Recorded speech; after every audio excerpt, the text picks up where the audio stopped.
आणि आता पाहूयात सविस्तर विशेष। मुख्यमंत्री एकनाथ शिंदे यांच्या उपस्थितीमध्ये दसरा मेळावा कुठे घ्यायचा यावर शिंदे गटाची बैठक मंगळवारी पार पडली। या बैठकीत दसरा मेळाव्याच्या आयोजनाबाबत चर्चा झालेली असून शिवाजी पार्कवरच शिंदे गटाचा दसरा मेळावा होणार असल्याचं जवळपास निश्चित झाल्याचं सूत्रांकडून समजतंय। तर उद्धव ठाकरेंच्या शिवसेनेकडून आता दुसऱ्या पर्यायाची चाचपणी सुरू झाल्याचंही बोललं जातंय। पाहूयात नेमकं शिवाजी पार्कवर यंदा विचारांचं सोनं नेमकं कोण लुटणार ते। शिंदे गटाचा दसरा मेळावा शिवतीर्थावरच। मंगळवारच्या बैठकीत मंथन। आता मूळ शिवसेनेचं काय? शिवाजी पार्क व्यतिरिक्त अन्य पर्याय? यंदा शिवाजी पार्कवर आवाज कुणाचा? दसऱ्याला विचारांचं सोनं नेमकं कोण लुटणार? दसरा मेळावा शिवाजी पार्कवर घेण्यावरून सध्या एकनाथ शिंदे गट आणि उद्धव ठाकरे यांच्यात संघर्ष शिगेला पोहोचलाय। शिवाजी पार्कवर दसरा मेळावा घेण्याबाबत सर्वप्रथम शिवसेनेनं अर्ज केला। त्यानंतर शिंदे गटाकडून आमदार सदा सरवणकरांनी महापालिकेकडे अर्ज केला। सध्या महापालिकेकडे दोन्ही अर्ज प्रलंबित आहे। या पार्श्वभूमीवर मंगळवारी शिंदे गटाची एक बैठक पार पडली। मुख्यमंत्री एकनाथ शिंदेंनी यावेळी दसरा मेळाव्याच्या तयारीसह इतर विषयांबाबत चर्चा केली। शिवसेनेचा दसरा मेळावा परंपरेप्रमाणे झाला पाहिजे याबाबत सकारात्मक निर्णय होईल, त्यामुळे जे काय होईल ते नियमानुसार होईल असं म्हणत मुख्यमंत्री एकनाथ शिंदेंनी दसरा मेळावा नेमका कुठे होणार याचे एक प्रकारे संकेतच दिले। बाळासाहेबांच्या विचाराचं सोनं लुटायला लोक येत होते। आम्ही त्यांचीच भूमिका आणि बाळासाहेबांच्या विचारा पुढे घेऊन जाण्याचा प्रयत्न जो आहे हा, त्यामुळे सगळ्यांची अपेक्षा आहे, आग्रह आहे की दसरा मेळावा झाला पाहिजे। त्यावर देखील चर्चा झाली आहे आणि त्यावर देखील सकारात्मक निर्णय होईल। दसरा मेळाव्यासाठी शिवाजी पार्क मैदान आपल्यालाच मिळेल असा एक प्रकारचा विश्वास मंगळवारच्या बैठकीत शिंदे गटाकडून व्यक्त केला गेला। तसंच हा मेळावा यशस्वी करण्याबरोबर या निमित्तानं राज्यभरात भव्य शक्ती प्रदर्शन करण्यासाठी नियोजनाच्या दृष्टीनं त्या बैठकीत चर्चा झाल्याचं कळतंय। जरी शिवसेना पार्कवर दसरा मेळाव्यासाठी सर्वात आधी मूळ शिवसेनेकडून बीएमसीकडे रीतसर अर्ज केला असला तरी नेमकी परवानगी कोणाला मिळते यावर अजून निर्णय प्रलंबित आहे। त्यामुळे उद्धव ठाकरेंच्या शिवसेनेकडून शिवाजी पार्क न मिळाल्यास पर्यायी व्यवस्था म्हणून बीकेसी किंवा इतर दुसऱ्या मैदानाबाबत चाचपणी देखील केली जाते। त्यामुळे यंदा राज्यातल्या जनतेला एका दिवशी 2-2 दसरा मेळावे पाहायला मिळाल्यास आश्चर्य वाटायला नको। फक्त शिवाजी पार्कवर नेमकं विचारांचं सोनं कोण लुटणार, उद्धव ठाकरे की एकनाथ शिंदे, हे लवकरच कळेल। तोपर्यंत wait and watch. Bureau report, news 18 Lokmat. Mumbai महापालिकेसह इतर महापालिका निवडणुकांचे पडघम वाजायला सुरुवात झाली आहे। युती आणि आघाडीनं त्या दृष्टीनं जमवाजमव करायला सुरुवात केली आहे। तर मनसेनं एकला चलो रेची भूमिका घेतलेली आहे। मात्र मनसे छुपी युती करणार असल्याची देखील चर्चा जोरात सुरू झालेली आहे। पाहूयात काय आहे यात विशेष। पालिका निवडणुकांचे पडघम। स्वबळावर मनसे दाखवणार ताकद। ना आघाडी ना युती, मनसेची वेगळी रणनीती। निवडणुकीत यशाचा वेगळाच फॉर्म्युला। मनसेचा विधानसभेत अवघा एकच आमदार, मात्र राज ठाकरेंचा करिश्मा अजूनही कायम आहे। त्यामुळे मनसेची साथ सर्वांना हवी आहे। मनसेनं एकला चलोरीची भूमिका घेतली, मात्र राज्यात सत्तांतर झाल्यानंतर राज ठाकरेंनी देवेंद्र फडणवीसांना पत्र लिहिलं। फडणवीसांनी शिवतीर्थ गाठून राज ठाकरेंची भेट घेतली, त्यामुळे दोन्ही पक्षांची जवळीक वाढली। तर एकनाथ शिंदेंचा गट मनसेत विलीन करण्याची ही चर्चा प्रचंड गाजली। त्यातून गणेशोत्सवात एकनाथ शिंदेंनी शिवतीर्थावर राज ठाकरेंची भेट घेतली। त्यामुळे मनसे भाजपच्या गोटात सामील होणार की शिंदेंसोबत हात मिळवणी करणार याकडे सगळ्यांचं लक्ष लागलं होतं। सध्या महानगरपालिका असेल, मुंबई असेल, नवी मुंबई असेल किंवा मग अन्य कुठल्या महानगरपालिका असेल, ठाणे असेल, कल्याण डोंबिवली असेल, संभाजीनगर असेल, सगळीकडे जेवढ्या जागा आहेत त्या सर्व लढवण्याच्या दृष्टीने तयारी करण्याचे आदेश हे राजसाहेबांनी दिलेले आहेत। त्याप्रमाणे आम्ही सर्व पदाधिकारी म्हणून त्याची तयारी करतोय। राज्यात आतापर्यंतच्या सर्व निवडणुका मनसेनं स्वबळावर लढल्या, त्यामुळे अनेकदा यश आणि अपयशाला मनसे सामोरी गेली. 2009च्या विधानसभा निवडणुकीत मनसेचे 13 उमेदवार निवडून आले. 2012च्या पालिका निवडणुकीत मनसेनं चमत्कार घडवला. मुंबई महापालिकेत 27 उमेदवार निवडून आले. नाशिक महापालिकेत मनसेनं 40 जागा जिंकल्या. पुण्यात 29 नगरसेवक महापालिकेत पोहोचले. मात्र 2014 पासून मनसेची घसरण सुरू झाली. 2014 मध्ये मनसेचा एकच उमेदवार विधानसभेत पोहोचला. 2017च्या महापालिका निवडणुकीत मनसेचा धुव्वा उडाला. 2019 मध्येही मनसेचा एकच उमेदवार विधानसभेत पोहोचला. राज्यात झालेलं सत्तांतर, शिवसेनेतून वेगळे झालेले शिंदे समर्थक यामुळे राजकीय समीकरणं बदलली आहेत. मनसेच्या नेत्यांना स्वबळावर निवडणुकीच्या तयारीला लागण्याचे आदेश देण्यात आले. मात्र राजकारणात कधीही काहीही घडू शकतं. त्यामुळे मनसे छुपी युती करण्याची शक्यता नाकारता येत नाही. मनसेअध्यक्ष राज ठाकरे यांची भाजप आणि खास करून मुख्यमंत्री एकनाथ शिंदे यांच्याबरोबर जवळीक वाढताना आपल्याला पाहायला मिळते. यातच मनसेअध्यक्ष राज ठाकरेंनी नेत्यांना स्पष्ट असे आदेश दिलेले आहेत की येणाऱ्या महानगरपालिकांच्या निवडणुका या स्वबळावरतीच लढण्याच्या तयारीला लागा. त्यामुळे येणाऱ्या महानगरपालिका मनसे स्वबळावरती लढणार का याकडेच आता सगळ्यांचं लक्ष लागलेलं आहे. Video journalist Sandeep पवारसह Vishal Patil, news 18 Lokmat, Mumbai. Bachchu कडूंना मोठा दिलासा मिळालेला आहे. मरीन ड्राईव्ह पोलिसांनी कारवाई करत कडूंना कोर्टात हजर केल्यानंतर गिरगाव कोर्टानं त्यांना 14 दिवसांची पोलीस कोठडी सुनावली होती. मात्र सत्र न्यायालयानं त्यांना जामीन मंजूर करत मोठा दिलासा दिलाय. पाहूयात नेमकं प्रकरण काय आहे ते.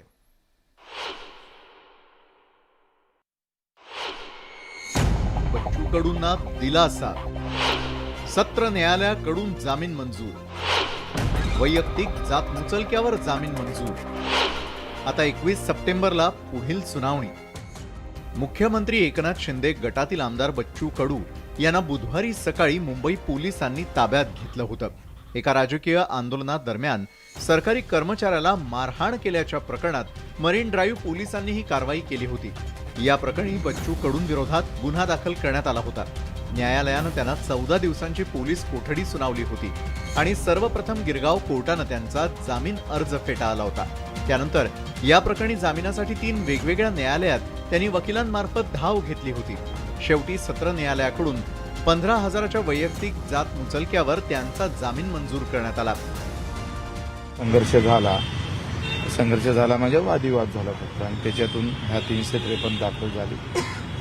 आता त्याच्यात आम्ही थोडं नेमका गुन्हा कधी दाखल झाला ते माहीत नाही, समन्स पण आला नाही आणि डायरेक्ट आम्हाला आता म्हणजे एकंदरीत सेशन कोर्टानं आता आम्हाला बेल दिलं म्हणून बरं धन्यवाद देतो. एका राजकीय आंदोलनात दरम्यानचं प्रकरण, सरकारी कर्मचाऱ्याला मारहाणीचा आरोप, मरीन ड्राईव्ह पोलिसांकडून कारवाई, कोर्टानं 14 दिवसांची पोलीस कोठडी सुनावली. आधी गिरगाव कोर्टानं जामीन अर्ज फेटाळला. शेवटी सत्र न्यायालयाकडून जामीन मंजूर. सत्र न्यायालयानं जामीन मंजूर करताना बच्चू कडूंच्या वकिलांकडून झालेल्या चुकांमुळे त्यांना चांगलंच फटकारलं देखील.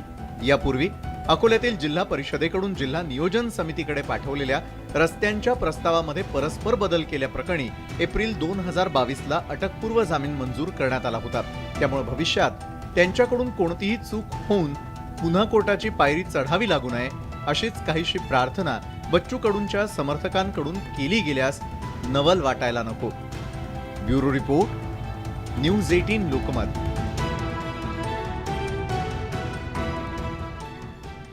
उच्च न्यायालयाच्या औरंगाबाद खंडपीठानं अब्दुल सत्तार यांना जोरदार झटका दिलाय. बाजार समितीच्या जागेप्रकरणी हस्तक्षेप केल्याप्रकरणी ही नोटीस बजावण्यात आलेली आणि त्यामुळे सत्तांतराचे ग्रह फिरलेत का असंच म्हणायची वेळ आली आहे का अशी एकच राजकीय चर्चा देखील रंगली आहे. पाहूयात आमच्या या विशेष रिपोर्टमधून नेमकं हे देखील काय प्रकरण आहे ते. अब्दुल सत्तारांना जोरदार झटका. औरंगाबाद खंडपीठानं फटकारलं. सत्तारांच्या निर्णयाला दिली स्थगिती. टीईटी प्रकरणातही होते अडचणी. सत्तारांचे ग्रह फिरले. कृषी मंत्री अब्दुल सत्तार यांचे ग्रह सध्या फिरलेत असं म्हणायला हरकत नाही. कारण ऐन मंत्रिमंडळ विस्ताराच्या काळात टीईटी प्रकरणात सत्तारांचं नाव चर्चेत आलं होतं. तसंच मध्यंतरी उपमुख्यमंत्र्यांनी योजना परस्पर घोषित केल्यामुळे सत्तारांना सुनावल्याचंही समोर आलं होतं. बुधवारी न्यायालयानं आघाडी सरकारच्या काळात राज्यमंत्री असताना सत्तारांनी घेतलेल्या निर्णयांना स्थगिती दिली आहे. सत्तार यांचं हे पहिलं प्रकरण नाही. अशा प्रकरणांच्या फाईल्स असल्याचा चंद्रकांत खैरेंनी टोला लगावलाय. त्यांचं हे दोनच प्रकरणं नाही आहे, त्यांचे असे अनेक प्रकरणं आहे की त्यांनी हेअरिंग घेऊन ताबडतोब हेअरिंग घेऊन लगेच हे करून हे केलं आहे आणि म्हणजे कुठेही ते नियम नाही, काही नाही. आणि म्हणून मला या ठिकाणी सांगायचं की अब्दुल सत्तार यांचे प्रकरणं भरपूर आहेत, इतकी मोठी फाईल झालेली आहे. आणि मग असं असेल तर त्या ठिकाणी आमच्या भारतीय जनता पार्टीला जे खूप जास्त आमच्याशी घसघस करतात त्यांना हे कसं वाटलं. न्यायालयानं स्थगिती दिलेलं प्रकरण काय? बाजार समितीच्या एका जागेचं प्रकरण न्यायप्रविष्ट होतं. त्यानंतर न्यायालयाने व्यवहाराला मान्यता दिली असताना देखील तत्कालीन महसूल राज्यमंत्री अब्दुल सत्तार यांनी एका अर्जावर या व्यवहाराला स्थगिती दिली होती. तर याच वेळी त्यांनी बाजार समितीच्या संचालक मंडळावर गुन्हे दाखल करण्याचे आदेश देखील दिले होते. या आदेशाच्या विरोधात संबंधित लोक न्यायालयात गेली असता न्यायालयाने अब्दुल सत्तारांच्या आदेशाला स्थगिती देत भूखंडावरील स्थगिती उठवली. अब्दुल सत्तारांना याआधीही औरंगाबाद खंडपीठात माफीनामा द्यावा लागला होता. सावंगी इथल्या एका शेतजमिनीच्या प्रकरणात नायब तहसीलदारानं निवाडा दिला असतानाही अब्दुल सत्तारांनी तक्रारीवरून त्या निवाड्याला स्थगिती दिली आणि प्रकरणाची चौकशी लावलेली होती. त्यावेळी ते प्रकरणही खंडपीठात गेलं होतं. त्यावेळीही खंडपीठानं सत्तारांना खडसावलं होतं आणि सत्तारांनी खंडपीठात माफीनामा दिल्यानंतर ते प्रकरण मिटलं होतं. अब्दुल सत्तार यांच्या या वारंवार चुकीच्या आदेशामुळे शासनाचे नाव सुद्धा खराब होत आहे. माझी मागणी आहे की शासनाने अशा मंत्र्याचा राजीनामा द्यावा, कारण वारंवार कोर्टामध्ये माफीनामा मागणे, कोर्टाने फटकारणे हे शासनासाठी कुठेतरी अत्यंत लाजिरवाणी गोष्ट आहे. सत्तारांची ओळख ही एक प्रकारचा फायर ब्रँड नेता आणि बिनधास्त नेता म्हणून आहे. मात्र कधी कधी ते त्यांच्या बोलगेहुडेपणामुळे अडचणीत येतात. शिवाय न्यायालयाकडूनही त्यांना चपराक मिळाल्यामुळे भविष्यात त्यांनी आपल्या कॅबिनेट मंत्रिपदाला जपत तारतम्य बाळगणं गरजेचं आहे, असंच काहीसं त्यांच्या हितचिंतकांचं म्हणणं असणार. अब्दुल सत्तार यांचे बिनधास्त व्यक्तिमत्व असल्यामुळं ते अनेक वादग्रस्त वक्तव्य सतत करत असतात आणि त्यानंतर त्यांना अनेक अडचणीसुद्धा आलेल्या आहेत. आताही आपल्या अधिकारात नसताना त्या प्रकरणामध्ये स्थगिती देणे किंवा त्याची पुन्हा चौकशी लावणे, याचमुळं अब्दुल सत्तारांना यंदाही कोर्टाने फटकारलंय. आता कृषी मंत्री आहेत, त्यामुळे यापुढे अब्दुल सत्तारांनी विचार करून बोलणं गरजेचं आहे. सुधीर जाधवसह सिद्धार्थ गोदाम, न्यूज 18 लोकमत, औरंगाबाद. फॉक्सकॉनच्या मुद्द्यावरून जोरदार राजकारण पेटलेलं आहे. फॉक्सकॉनसाठी आग्रही असणाऱ्या शिवसेनेचा रिफायनरीला विरोध का, असा सवाल सत्ताधाऱ्यांनी उपस्थित केला. विरोधकांची भूमिका ही दुटप्पी असल्याचा आरोप उद्योग मंत्र्यांनी केलेला आहे. फॉक्सकॉनसाठी आग्रह, रिफायनरीला विरोध का? विरोधकांच्या दुटप्पी भूमिकेवर सत्ताधाऱ्यांचं बोट. रिफायनरीच्या मुद्द्यावर भाजपचा निशाणा. फॉक्सकॉन प्रकल्प गुजरातला गेल्यानं महाराष्ट्रातल्या विरोधी पक्षाच्या नेत्यांनी रान उठवलंय. सत्ताधारी आणि विरोधकांमध्ये आरोप प्रत्यारोपांच्या फैरी झडू लागल्यात. विरोधकांच्या आरोपांवर आता सत्ताधाऱ्यांनीही बारसू धोपेश्वर रिफायनरीचा मुद्दा उपस्थित केलाय. फॉक्सकॉन प्रकल्पासाठी एवढे आग्रही आहात, मग रिफायनरीला शिवसेनेचा विरोध का, असा सवाल उद्योग मंत्री उदय सामंत यांनी उपस्थित केलाय. आज महाराष्ट्रामध्ये अजून एक प्रकल्प येतोय, तो म्हणजे रिफायनरीचा प्रकल्प येतो. ठीक आहे, हा 1.25 लाख करोडचा प्रकल्प होता, परंतु 3.5 लाख कोटीचा प्रकल्प हा कोकणामध्ये येऊ घातलेला आहे. मला सगळ्याच पक्षांना एक विनंती करायची आहे, एका प्रकल्पासाठी एक भूमिका आणि दुसऱ्या प्रकल्पासाठी दुसरी भूमिका, अशी भूमिका युवा पिढीच्या समोर कोणी नेऊ नये. उद्योग मंत्री उदय सामंतांच्या या टीकेला शिवसेनेनं तिखट प्रतिक्रिया दिली आहे. जिथे महाराष्ट्राला नको असतील किंवा महाराष्ट्राला जे काही थोडे दुखवणारे प्रस्ताव असतील ते हट्टाने पुढे आणायचे, पण महाराष्ट्राला हवेत हक्काचे प्रस्ताव आहेत ते इथून पळवून न्यायचे, हेच या सरकारचं धोरण आहे का? आणि म्हणून नाणार आणि बारसूबद्दल देखील आमचं मत स्पष्ट आहे की स्थानिकांना जे मान्य असेल, तिकडच्या भूमिपुत्रांना, त्यांच्यासोबत आम्ही उभे राहू. फॉक्सकॉन प्रकल्प महाराष्ट्रातच राहायला हवा होता. पण जो रिफायनरी सारखा प्रकल्प महाराष्ट्रात होऊ घातलाय त्याबाबतही लोकप्रतिनिधींनी आपली धोरणं निश्चित करायला हवीत. अन्यथा एक दिवस फॉक्सकॉन सारखा रिफायनरी प्रकल्पही महाराष्ट्रातून बाहेर जाईल यात शंका नाही. विनय म्हात्रे, न्यूज 18 लोकमत, नवी मुंबई. राज्यामधल्या सत्तांतरानंतर मंदिरं आणि संस्थांवरील विश्वस्त मंडळांमध्येही बदल होणार असल्याचं स्पष्ट झालेलं आहे.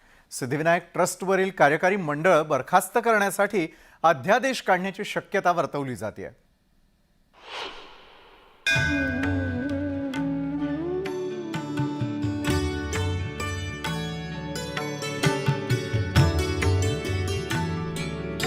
मुंबईतील सिद्धिविनायक आणि शिर्डीचे साईबाबा यांच्यावर असंख्य भाविकांची श्रद्धा आहे.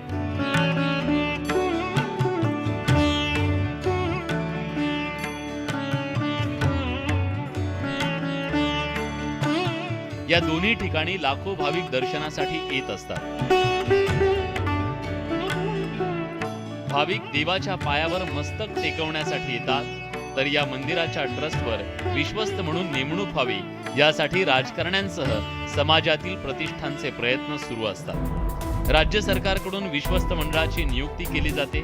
महाविकास आघाडी सरकारकडून श्री सिद्धिविनायक गणपती मंदिर ट्रस्टवर विश्वस्तांची नियुक्ती केली होती. त्यात आदेश बांदेकर यांचाही समावेश होता. आता या नियुक्त्या रद्द करण्यासाठी राज्य सरकार अध्यादेश काढण्याची शक्यता आहे. मात्र 3 वर्ष ट्रस्टवरील कार्यकारी मंडळाचा कार्यकाळ असतो. परिणामी ते बरखास्त करता येत नाही अशी तरतूद कायद्यात करण्यात आली आहे. शिंदे सरकारच्या रडारवर आता सिद्धिविनायक न्यास मंडळ सुद्धा आहे. हे मंडळ बरखास्त करण्यासाठी राज्य सरकार अध्यादेश काढण्याच्या तयारीत आहे. त्याच्यासाठी विधी व न्याय खात्याचा अभिप्राय घेण्यात आलेला आहे. सद्यस्थितीला या मंडळावरती महाविकास आघाडीचे विश्वस्त आहेत. मात्र राज्य सरकार हे मंडळ बरखास्त करण्याच्या तयारीत आहे. सिद्धिविनायक ट्रस्टवरील कार्यकारी मंडळाच्या बरखास्तीसाठी पावलं उचलली जात आहेत. तर शिर्डीतील श्री साईबाबा मंदिर संस्थानचे विश्वस्त मंडळ बरखास्तीचे आदेश औरंगाबाद खंडपीठानं मंगळवारी दिले. महाविकास आघाडी सरकारच्या कार्यकाळातील विश्वस्त मंडळाच्या नियुक्तीची अधिसूचनाही खंडपीठानं रद्द केली. पुढील 8 आठवड्यात नव्यानं विश्वस्त मंडळ नियुक्त करण्याचे आदेश देण्यात आले. महसूल मंत्री राधाकृष्ण विखे पाटील यांच्या मतदारसंघात असलेल्या शिर्डी देवस्थानांवरती विश्वस्त नेमण्यासाठी त्यांची भूमिका महत्त्वाची ठरणार आहे. ते कोणत्या समर्थकांची वर्णी विश्वस्तपदी लावतात हे पाहणं महत्त्वाचं ठरणार आहे. सत्तांतर झाल्यानंतर विश्वस्त मंडळामध्ये बदल होत असतो. आता नवं सरकार त्यांच्या मर्जीप्रमाणे कार्यकारी मंडळाची नियुक्ती करत असतं. आता सिद्धिविनायक आणि शिर्डीतल्या कार्यकारी मंडळात कोणाची वर्णी लागते हे लवकरच स्पष्ट होईल. मुंबईहून विशाल पाटीलसह हरीश दिमोटे, न्यूज 18 लोकमत, शिर्डी. तिकडे गोवा काँग्रेसमध्ये भूकंप झालाय. गोव्यामधील काँग्रेसच्या 11 पैकी 8 आमदारांनी थेट भाजपमध्ये प्रवेश केलेला आहे आणि त्यामुळे महाराष्ट्रापाठोपाठ गोव्यातही ऑपरेशन लोटस यशस्वी झालंय. पाहूयात याच संदर्भातला आमचा हा विशेष रिपोर्ट.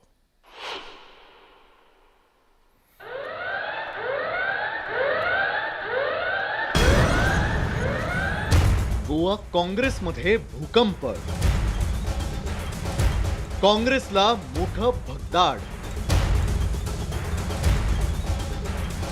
एकीकडे काँग्रेसची भारत जोडो यात्रा, तर गोव्यात काँग्रेस छोडो अभियान. गोवा काँग्रेसचे 11 पैकी 8 आमदार भाजपमध्ये. गोव्यात ऑपरेशन लोटस यशस्वी.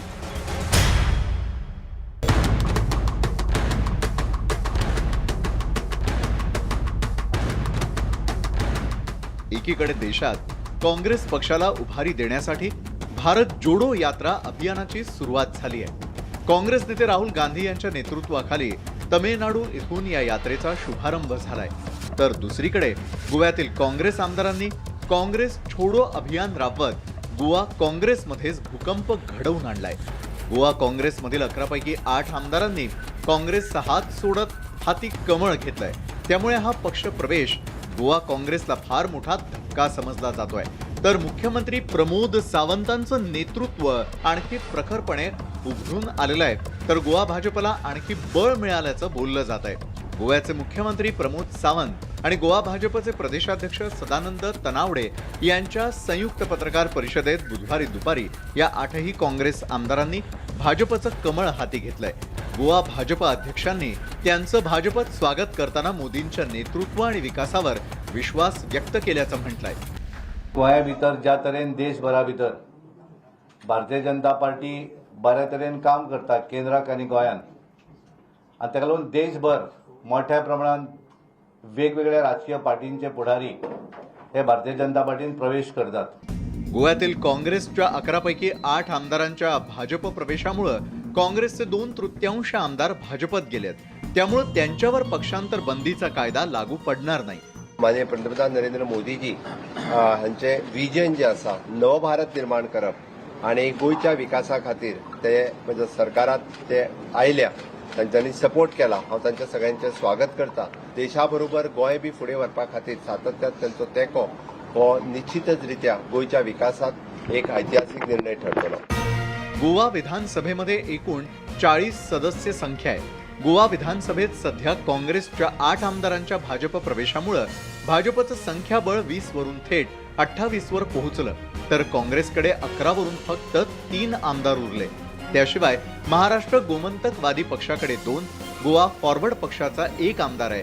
तर अन्य पक्षांकडे 6 जागा आहेत. भ्रष्टाचाराच्या माध्यमातून पैसा गोळा करायचा आणि पैशाच्या भरोशावर देशामध्ये राजकारण जे सुरू आहे त्याचा प्रत्यय आहे. याला काही आता वेगळं या पद्धतीचा हा चमत्कार झालेला आहे असं कोणी मानायचं गरज नाही. ही भाजपची जी घाणेरडीची राजकारणाची परंपरा आहे त्या परंपरेचं हे दर्शन आहे. जुलै महिन्यात देखील भाजपनं काँग्रेसच्या आमदारांना गळाला लावण्याचा प्रयत्न केला होता. त्यावेळी 11 पैकी 5 आमदारांच्या भाजप प्रवेशाची चर्चा रंगली होती. मात्र काँग्रेसनं वेळीच सतर्कता दाखवत ही गळती थांबवली होती. मात्र अखेर सप्टेंबरमध्ये भाजपला गोवा काँग्रेसमध्ये भगदाड पाडण्यात यश आलं आणि गोवा भाजपचा गड आणखी भक्कम झालाय. एकीकडे राहुल गांधी देशात भारत जोडो यात्रा काढाय आणि त्या दरम्यान काँग्रेसचे 8 आमदार भारतीय जनता पक्षासोबत जात असल्यामुळे काँग्रेसच्या भारत जोडो यात्रेला देखील धक्का बसलेला आहे. नवी दिल्लीहून व्हिडिओ जर्नलिस्ट विकाससह प्रशांत नामदास, न्यूज 18 लोकमत. ब्रेकनंतर न्यूज 18 लोकमत विशेषमध्ये आपलं सगळ्यांचं पुन्हा एकदा स्वागत. वेदांता फॉक्सकॉन प्रकल्प हा गुजरातला गेल्यामुळे राज्यात राजकीय कलगीतुरा रंगल्याचं पाहायला मिळालं. बरं, दोन्ही बाजूंनी आरोप प्रत्यारोपांच्या मालिका देखील सुरू झालेल्या असल्या तरी देखील महाराष्ट्रात येऊ घातलेला हा प्रकल्प गुजरातला का गेला याचं उत्तर मात्र कुणाकडेच नाहीये. वेदांता फॉक्सकॉन वरून राजकीय सामना. सत्ताधारी आणि विरोधकांमध्ये आरोप प्रत्यारोप. मुख्यमंत्री आणि उपमुख्यमंत्री महाराष्ट्राच्या रोजगाराचा प्रश्न हा सोडवला पाहिजे. महाराष्ट्रातल्या युवकांचं प्रचंड नुकसान त्यांनी केलेलं आहे. वेदांता फॉक्सकॉन वरून शिंदे सरकारची कोंडी. राज्यात येऊ घातलेला वेदांता फॉक्सकॉन प्रकल्प गुजरातमध्ये गेल्यानं राज्यातील राजकीय वातावरण चांगलंच ढवळून निघालंय. विरोधकांनी या मुद्द्यावरून सत्ताधारी शिंदे फडणवीस सरकारला धारेवर धरलंय. शिंदे सरकारच्या नाकर्तेपणामुळे वेदांता फॉक्सकॉन प्रकल्प गुजरातला गेल्याची टीका विरोधकांनी सुरू केली आहे. महाराष्ट्राच्या माननीय मुख्यमंत्री आणि उपमुख्यमंत्री यांनी तातडीने त्यांचे जे हॉस्पिटॅलिटीचे आणि जे दौरे आहेत ते बंद करून महाराष्ट्राच्या रोजगाराचा प्रश्न हा सोडवला पाहिजे. जे स्पर्धेमध्ये 3 राज्य होते त्याच्यात गुजरात नव्हतंही. अशा वेळेस गुजरातला जातोय. मला वाटतं की कुठेतरी गुजरातचं मन सांभाळण्याकरता हे आपलं सरकार काम करतंय असं म्हणलं तरी वावगं ठरणार. महाराष्ट्रातल्या युवकांचं प्रचंड नुकसान त्यांनी केलेलं आहे. विरोधकांनी टीकेची झोड उठवल्यानं शिंदे सरकारची चांगलीच कोंडी झाल्याचं पाहायला मिळतंय. त्यामुळेच आता राज्य सरकारकडून या प्रकरणी सारवासारव करण्याचा प्रयत्न केला जातोय. तर मुख्यमंत्री एकनाथ शिंदेंनी पूर्वीच्या ठाकरे सरकारला दोषी धरलंय. मागच्या सरकारनं योग्य प्रकारे पाठपुरावा केला नसल्याचा आरोप शिंदेंनी केलाय. त्यांना ज्या काही सवलती आहेत त्या देखील जवळपास 35,000 कोटी 30-35,000 कोटी म्हणजे त्याच्यामध्ये सगळ्या सबसिडी आल्या आणि इतर सगळ्या बाबी आल्या. त्याच्यामध्ये देखील त्याही ऑफर आम्ही केल्या होत्या. गेले 2 वर्ष ज्या पद्धतीने त्यांना रिस्पॉन्स मिळायला पाहिजे होता तो कमी पडला असावा. मोठे उद्योग, नवीन उद्योग या राज्यामध्ये येतील. खरं तर आता वेदांता फॉक्सकॉन प्रकरणी राज्य सरकारकडून कितीही दावे प्रतिदावे केले जात असले तरी हा प्रकल्प हातून गेल्याची खबर राज्य सरकारला नव्हती. कारण शिवसेनेनं आक्रमक भूमिका घेतल्यानंतर राज्य सरकारला जाग आली आणि त्यानंतर हालचालींना वेग आला. आता केंद्र सरकारशी चर्चा करून हा प्रकल्प पुन्हा महाराष्ट्रात आणण्यासाठी प्रयत्न केले जाणार असल्याचं राज्य सरकारकडून सांगितलं जात आहे. तसंच आगामी काळात यावरून सत्ताधारी आणि विरोधकांमध्ये राजकारण होत राहील. मात्र राज्यानं एक मोठी संधी गमावल्याचं कुणालाही नाकारता येणार नाही. Bureau report, news 18 Lokmat. तर वेदांता प्रकल्पावरून राष्ट्रवादी काँग्रेसही आक्रमक झाल्याचं पाहायला मिळतंय. गुजरातमध्ये प्रकल्प उभारण्यासाठी अनुकूल परिस्थिती नसल्याचा निष्कर्ष कंपनीनं काढला होता. तसंच पुण्यात प्रकल्प उभारणीसाठी कंपनी अनुकूल असतानाही तो गुजरातला कसा गेला असा प्रश्न विरोधी पक्षनेते अजित पवारांनी उपस्थित केलेले आहेत. तर या प्रकरणी भाजपनं तत्कालीन मुख्यमंत्र्यांना दोषी धरलाय. वेदांता फॉक्सकॉन प्रकल्पावरून आता महाराष्ट्र विरुद्ध गुजरात असा नवा राजकीय वाद पेटण्याची शक्यता निर्माण. या प्रकल्पावरून शिवसेनेपाठोपाठ आता राष्ट्रवादी काँग्रेसही आक्रमक झाल्याचं पाहायला मिळत आहे. विरोधी पक्षनेते अजित पवारांनी या प्रकरणावरून शिंदे सरकारला खडे बोल सुनावले आहेत. तसंच हा प्रकल्प गुजरातला जाण्यामागं राजकीय दबाव तंत्र नव्हतं ना असा सवालही केलाय. खरं तर आता वेदांता फॉक्सकॉन प्रकल्प गुजरातच्या धोलेरामध्ये होऊ घातलाय. मात्र महाराष्ट्राच्या तुलनेत गुजरातच्या धोलेरातील प्रकल्प उभारणं गैरसोयीचं असल्याचा निष्कर्ष वेदांता फॉक्सकॉन कंपनीनं काढला होता असा दावा करण्यात आलाय. वेदांता फॉक्सकॉन कंपनीच्या प्रोजेक्ट अहवालानुसार गुजरातच्या धोलेरामध्ये प्रकल्पासाठी कुशल कामगारांची उपलब्धता नव्हती. धोलेराच्या साईटपासून ग्राहकांपर्यंत वितरण साखळीचा अभाव होता. तसंच धोलेरातील जमीन प्रकल्पासाठी अयोग्य असल्याचा निष्कर्ष कंपनीनं काढला होता. वातावरणातील अनिश्चितता या काही कारणांमुळे कंपनीनं धोलेरात प्रकल्प उभारणं अयोग्य असल्याचं म्हटलं होतं. सर्व परिस्थिती प्रतिकूल असतानाही हा प्रकल्प धोलेराला गेल्यामुळं आश्चर्य व्यक्त केलं जात आहे. याविषयी अजित पवारांनी मुख्यमंत्री एकनाथ शिंदे यांना एक पत्र लिहिलेलं आहे. हा प्रकल्प राज्याच्या बाहेर जाता कामा नये अशी मागणी त्यांनी पत्रातून केली आहे. पुण्याच्या तळेगाव परिसरामध्ये वेदांता फॉक्सकॉन प्रकल्प प्रस्तावित होता. तसंच याबाबतच्या सर्व प्रक्रिया जवळपास पूर्णही झाल्या होत्या. मात्र केवळ राजकीय दबावातून हा प्रकल्प गुजरातला गेल्याचा आरोप अजित पवारांनी केलाय. तर दुसरीकडे सत्ताधाऱ्यांनी ठाकरे सरकारच्या कारभारावरती प्रश्नचिन्ह उपस्थित केलंय. तुम्ही 2.5 वर्ष झोपून होते. 18 महिने महाराष्ट्राचे मुख्यमंत्री मंत्रालयात नव्हते आणि जे मुख्यमंत्री महाराष्ट्राचे 18 महिने मंत्रालयात येत नसेल त्यांच्याकडनं काय अशा कंपनी अपेक्षा करेल? त्याला काय सिक्युरिटी असेल? कितीदा बैठक घेतल्या, कितीदा त्यांना तुम्ही सवलतीची ऑफर दिली, कोण गेलं बोलाल त्यांच्याशी, कितीदा टेबल मीटिंग झाल्या. आपण काही करायचं नाही, 2.5 वर्ष टाइमपास करायचा, महाराष्ट्राचं नुकसान करायचं. वेदांता फॉक्सकॉन प्रकल्पावरून सुरू झालेला आरोप प्रत्यारोपांचा सिलसिला पाहता हा प्रकल्प शिंदे फडणवीस सरकारची डोकेदुखी ठरण्याची शक्यता नाकारता येत नाही. Bureau report, news 18 Lokmat. तर वेदांता फॉक्सकॉन प्रकरणावरून आता शिंदे सरकारची कोंडी करण्याचा प्रयत्न हा विरोधकांकडून केला जातोय. शिंदे सरकार हे दिल्लीच्या इशाऱ्यावरती काम करत असल्याची टीका महाविकास आघाडीच्या नेत्यांकडून केली जाते. तर शिंदे सरकार महाविकास आघाडीवरती खापर फोडून मोकळं झालंय. पाहूयात याविषयीचा आमचा हा विशेष रिपोर्ट. वेदांता फॉक्सकॉन प्रकल्पानं गुजरातची वाट धरल्यामुळे शिंदे फडणवीस सरकार विरोधी पक्षांच्या टार्गेटवर आलंय. मवियाच्या नेत्यांना शिंदे फडणवीस सरकारवर टीका करण्याची आयती संधीच मिळाली. वेदांता फॉक्सकॉनमुळे शिवसेना आणि शिंदे समर्थकांमधील राजकीय संघर्षाला आणखी धार आली आहे. तसंच यावरून आता राजकीय आरोप प्रत्यारोपाचा फड रंगलाय. दाऊदचा हस्तक होण्यापेक्षा पंतप्रधान नरेंद्र मोदी आणि गृहमंत्र्यांचं हस्तक व्हायला आपण तयार आहोत असं मुख्यमंत्री एकनाथ शिंदे यांनी पैठणच्या सभेत सांगितलं होतं. तोच धागा पकडून आता वेदांता फॉक्सकॉनच्या निमित्तानं काँग्रेसनं मुख्यमंत्र्यांवर निशाणा साधलाय.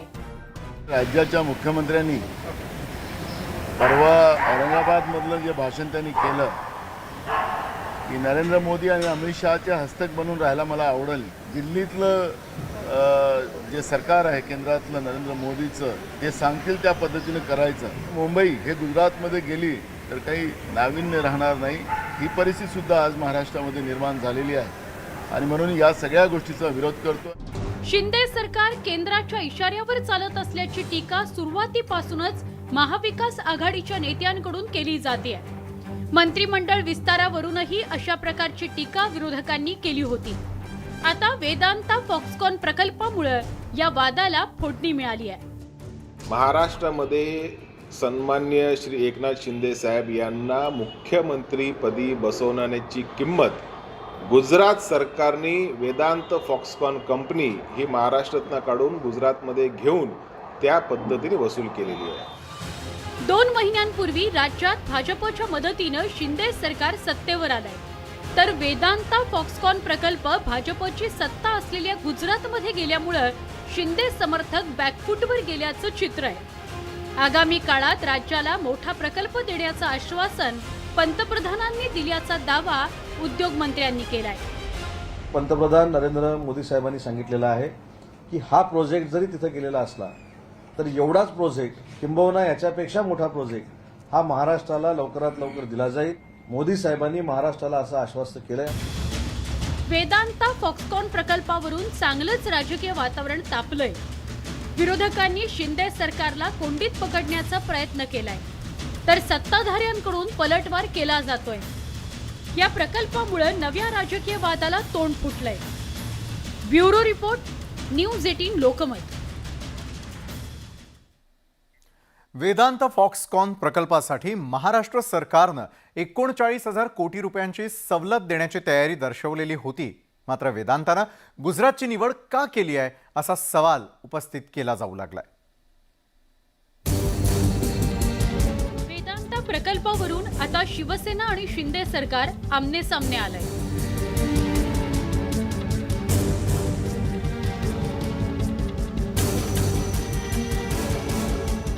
या प्रकरणामुळे शिवसेना शिंदे समर्थकांमधील राजकीय संघर्षाला आणखी धार आली आहे. शिवसेनेनं शिंदे सरकारला खिंडीत गाठण्याचा प्रयत्न केलाय, तर महाविकास आघाडी सरकारनं या प्रकल्पाकरता पाठपुरावा केला नसल्याचा आरोप उद्योग मंत्री उदय सामंतांनी केलाय. जानेवारी, फेब्रुवारी, मार्च, एप्रिल, मे आणि जून 6 महिने हे जे आमच्यावर टीका करतात त्यांच्या हातामध्ये होते. मग या 6 महिन्यामध्ये काय काय करायचं होतं तुम्ही एक क्रमवारी तारखेनुसार मी आपल्याला सांगतो. एक जागा निश्चिती करायची होती. त्याच्यानंतर त्यांचं असं म्हणणं होतं की बाकीच्या राज्यांमध्ये इलेक्ट्रिसिटी आम्हाला जे कमी दरानं देत आहेत ती आम्हाला द्यावी. तिसरी त्यांची मागणी होती की जागा ही 99 वर्षाच्या करारानं द्यावी. त्याच्यानंतर अन्य राज्यांमधले जे इन्सेंटिव्ह पॅकेज आहेत त्याच्यामध्ये आम्हाला उजवं पॅकेज द्यावं. अशा पद्धतीच्या मागण्या ते सातत्यानं आपल्याकडे करत होते. सत्ताधाऱ्यांनी वेदांत फॉक्सकॉन प्रकल्पाचं खापर मविया सरकारवर फोडल्यामुळे शिवसेनेनंही शिंदे सरकारवर हल्लाबोल केलाय.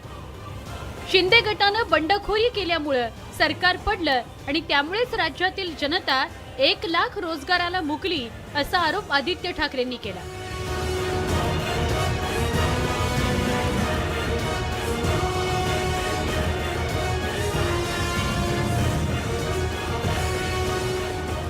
तसंच मविया सरकारनं या प्रकल्पाकरता सतत पाठपुरावा केल्याचा दावा शिवसेनेकडून करण्यात आलाय.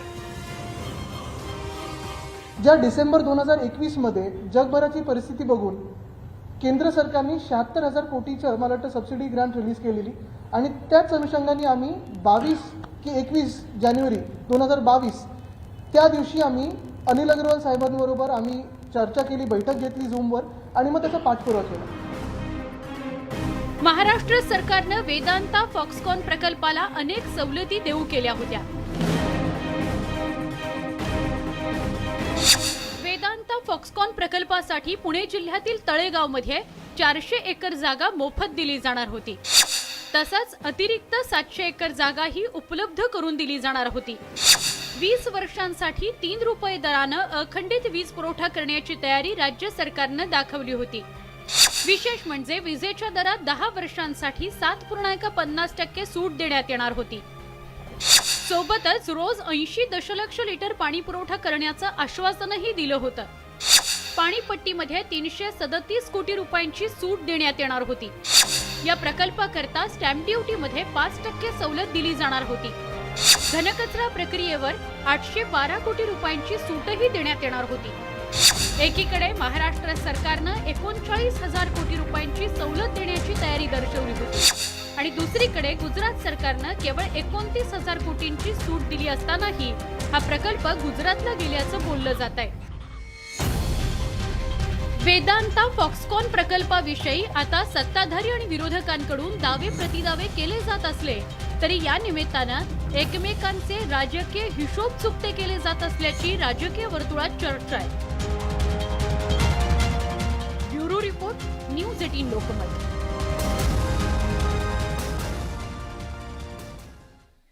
फॉक्सकॉनच्या मुद्द्यावरून जोरदार राजकारण पेटलेलं आहे. फॉक्सकॉनसाठी आग्रही असणाऱ्या शिवसेनेचा रिफायनरीला विरोध का असा सवाल सत्ताधाऱ्यांनी उपस्थित केलाय.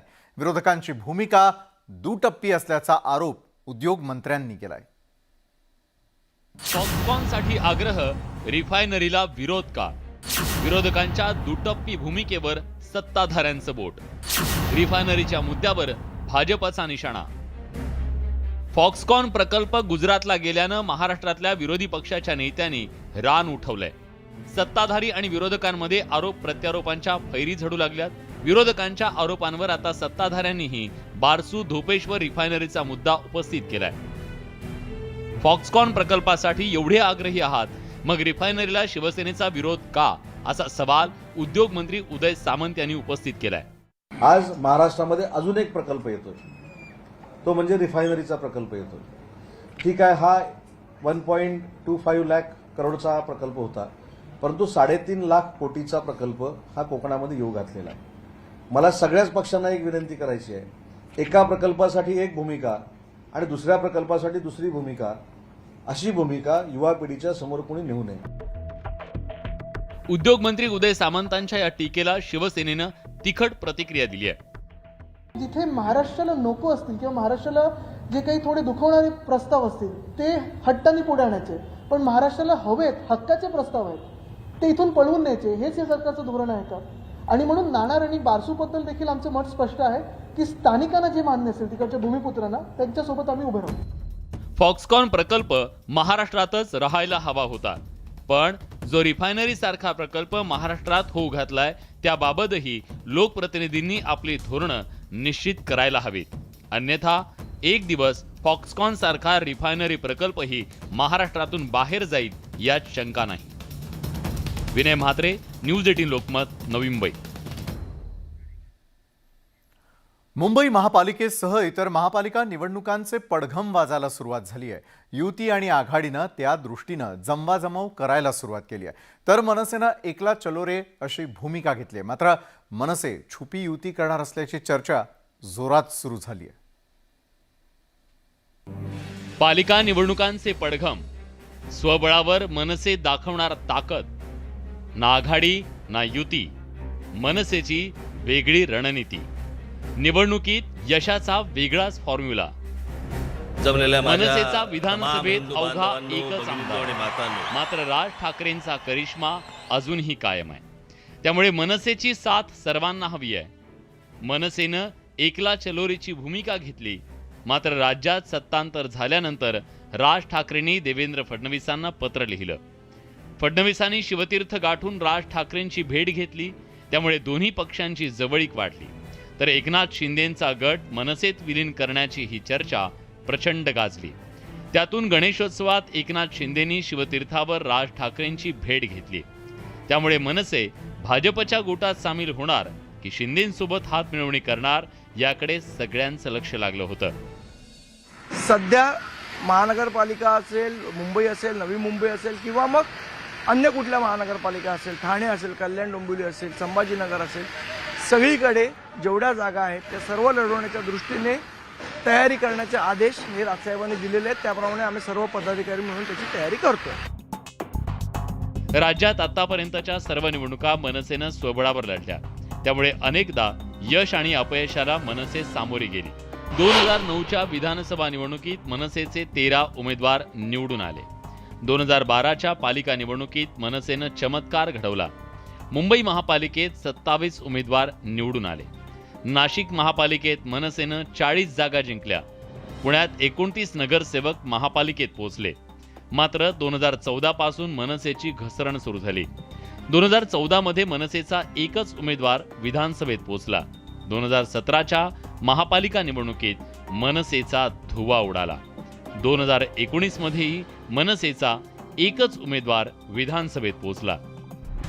राज्यात झालेलं सत्तांतर, शिवसेनेतून वेगळे झालेले शिंदे समर्थक यामुळे राजकीय समीकरणं बदलली आहेत. मनसेच्या नेत्यांना स्वबळावर निवडणुकीच्या तयारीला लागण्याचे आदेश देण्यात आले. मात्र राजकारणात कधीही काहीही घडू शकतं, त्यामुळे मनसे छुपी युती करण्याची शक्यता नाकारता येत नाही. मनसेअध्यक्ष राज ठाकरे यांची भाजप आणि खास करून मुख्यमंत्री एकनाथ शिंदे यांच्याबरोबर जवळीक वाढताना आपल्याला पाहायला मिळते. यातच मनसेअध्यक्ष राज ठाकरेंनी नेत्यांना स्पष्ट असे आदेश दिलेले आहेत की येणाऱ्या महानगरपालिकांच्या निवडणुका या स्वबळावरतीच लढण्याच्या तयारीला लागा. त्यामुळे येणाऱ्या महानगरपालिका मनसे स्वबळावरती लढणार का, याकडेच आता सगळ्यांचं लक्ष लागलेलं आहे. Video journalist Sandeep पवारसह Vishal Patil, news 18 Lokmat, Mumbai. Break नंतर आपण पाहताय न्यूज 18 लोकमत विशेष. अभिनेत्री जॅकलिन फर्नांडिसची दिल्ली पोलिसांकडून कसून चौकशी करण्यात आलेली आहे. ठकसेन सुकेश चंद्रशेखरच्या खंडणी वसुली प्रकरणी जॅकलिन चांगलीच अडचणीत आलेली आहे. सुकेशच्या कारवायांविषयी जॅकलिनला माहिती होती असा पोलिसांना संशय आहे.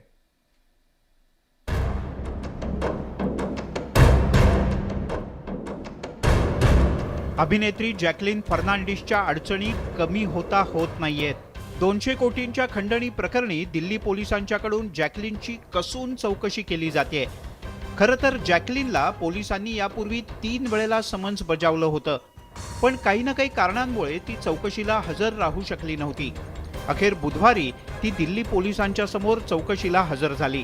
पोलिसांच्याकडून जॅकलिनच्या सोबतच पिंकी इराणीची सुद्धा चौकशी केली जाते. कारण जॅकलिन आणि सुकेशमध्ये पिंकी इराणी ही मध्यस्थ होती. पिंकीनं जॅकलिनची सुकेश चंद्रशेखरशी ओळख करून दिली. ठकसेन सुकेश चंद्रशेखरनं पिंकी इराणीच्या मार्फत जॅकलिनला कोट्यवधी रुपयांची गिफ्ट दिली असं तपासात उघड झालंय. त्यामुळे आता जॅकलिन आणि पिंकी इराणीची समोरासमोर बसवून चौकशी करण्यात येते. दिल्ली पोलीस अधिकाऱ्यांच्या एका टीमकडून जॅकलिनची चौकशी करण्यात आली. 200 कोटी रुपयांच्या खंडणी प्रकरणी ठकसेन सुकेश चंद्रशेखर सध्या तुरुंगाची हवा खातोय. पण सुकेशमुळे जॅकलिन चांगलीच अडचणीत आली आहे. सुकेशच्या खंडणीखोरीची जॅकलिनला माहिती होती असा पोलिसांचा आरोप आहे आणि त्यामुळेच दिल्ली पोलिसांच्याकडून तिची चौकशी केली जाते.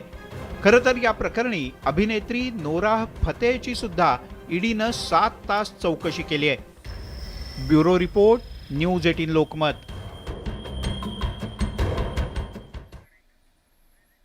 न्यूज 18 लोकमत विशेषमध्ये वेळ झालेली आहे. इथंच थांबण्याची. मात्र ताज्या घडामोडींसाठी पाहायला विसरू नका न्यूज 18 लोकमत.